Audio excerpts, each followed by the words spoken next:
এইভাবে ম্যাগি রান্না করলে ইভিনিং স্ন্যাক্সটা তো জমে যাবেই, ডিনারটাও সেরে নেওয়া যাবে এতেই।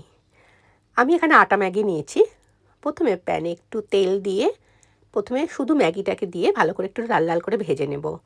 নেওয়া হয়ে গেলে একটু সাইড করে ম্যাগিটাকে পেঁয়াজ কুচি দেব। পেঁয়াজ কুচি দিয়ে ভালো করে নাড়াচাড়া যখন করে নেব, একটু ভাজা ভাজা হয়ে গেলে এগুলো একটু সাইড করব, করে নিয়ে দিয়ে দেব একটা ডিমটা দিয়ে একটু ভালো করে নাড়াচাড়া করে নেব। নিয়ে ম্যাগির সঙ্গে যখন একটু ভাজা ভাজা হয়ে যাবে তখন ম্যাগির সঙ্গে এটা মিশিয়ে দেব। নিয়ে এটাকেও একটু ভালো করে ভাজা ভাজা করব।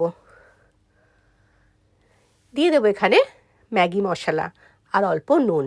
নুনটা আমি শ্যুট করতে ভুলে গেছিলাম। অল্প নুন দিয়ে দেব। দিয়ে একটু ভালো করে যখন ম্যাগির মশলাটা দিয়ে ভাজা ভাজা হয়ে যাবে তখন দিয়ে দেব একটা টমেটো। পাল্পগুলোকে বাদ দিয়ে ছোট ছোট করে টুকরো করে দিয়ে ভালো করে নেড়ে চেড়ে জল দিয়ে দেব। পরিমাণ মতো জল দিয়ে দেব।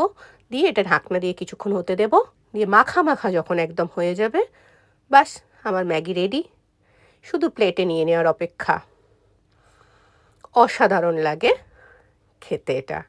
আমার এই রেসিপি ভালো লাগলে অবশ্যই লাইক আর ফলো করে দিও। আবার দেখা হবে নেক্সট ভিডিওয়।